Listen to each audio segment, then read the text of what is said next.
In the name of the God of the entire humanity, whose kindness is profound, whose mercy is everlasting.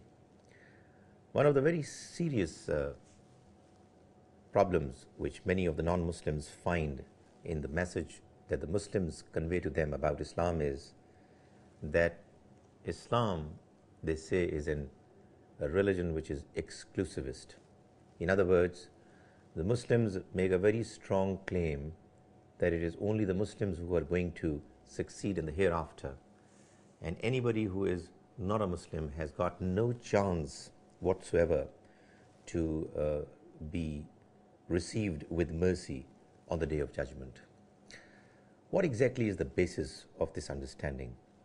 Because most certainly the understanding causes non-Muslims to have a feeling that the Muslims are arrogant, they have a sense of superiority, and they believe that no matter whatever they do in this worldly life, they are very likely to succeed. And no matter how well a non-Muslim performs in this worldly life, he is not going to succeed in the hereafter. Is it exactly what the Quran also says? The truth of the matter is that the Quran mentions an understanding about the life hereafter which is completely different from this very strange claim made by the Muslims, and not just one or two Muslims, by a large majority of them. What exactly is the reason for this misunderstanding to have emerged? Well, the answer is very simple. The Quran mentions that all believers, the ones who were the ones who belong to the category of Allazina Amanu, are going to enter the paradise. And all those people who will be declared as kafirs will be destined to the hell and would not be allowed to enter the paradise. The Muslims have erroneously concluded that all Muslims are believers and all non-Muslims are kafir. The fact of the matter is that a kafir, according to the Quran, if you read it carefully, is a person who receives the message of God, understands it clearly, knows that it's from God, and yet goes on to deny and reject it with impunity. This kind of an attitude is the attitude of a person who is not truth-seeking, who is arrogant, who doesn't want to know what the truth is. He is not interested in God. He is not inclined to thank God and to respect His message. Of course, all such people are criminals. But whether all non-Muslims belong to that category is something which most certainly only God can decide.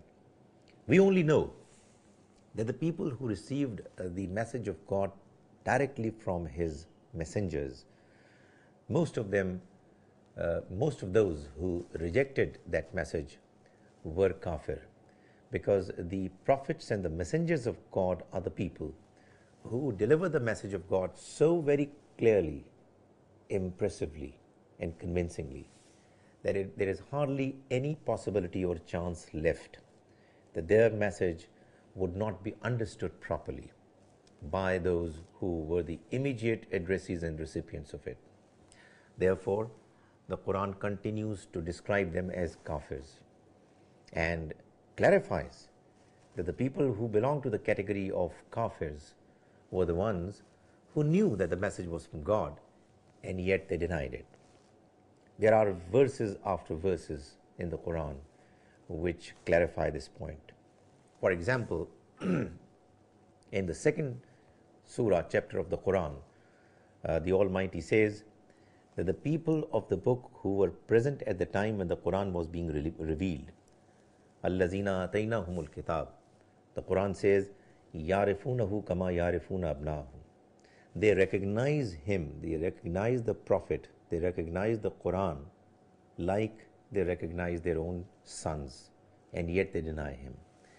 We also know in Surah An-Naml that the Almighty mentions that when Musa alayhi salam presented his signs before Pharaoh and his companions, they became so very convinced about the fact that this message was from God, that according to the Quran, they actually, from inside their hearts, were absolutely sure that it was from Him. وَاسْتَيْقَنَتْهَا أَنفُسُهُمْ. And yet they denied the message, ظُلْمًا وَعُلُوًّا, arrogantly and unfairly. It is because of this reason that they were categorized as kafir. As far as the common people are concerned, it would all depend on how they responded and reacted to the truth that was presented to them from God's messages. And God Almighty has mentioned, at least on 2 occasions in the Quran, the fact that it doesn't matter who you are, so long as you believe properly in God, you believe properly in the hereafter, and you do good deeds. It's only if you satisfy these 3 conditions, you will have success and salvation in the hereafter, no matter whoever you are. So that the Quran says, indeed those who believe, in allazina amanu wallazina hadu wan nasara was sabiin, or whether they are Jews, or whether they are Nasara or the Christians, or whether they are Sabians or anybody else, whoever believes in God and the hereafter properly and does good deeds, falahum ajruhum inda rabbihim, for all of them there is going to be their reward with their Lord, and they will have no sorrow of the past nor any fear of the future. Most certainly, belief in God is going to be only valid if whatever comes from God is going to be also accepted properly. However, what has reached to the people from God, whether it makes sense, it convinces, it has been presented in a manner which is making people realize that it's from God, is something only God will decide on the Day of Judgment as to whether it happened or not. So that the popular Muslim understanding that all non-Muslims are kafir and therefore they're all going to be destined to the hell no matter whatever they do is incorrect, is not consistent with the teachings of the Quran, and is misleading.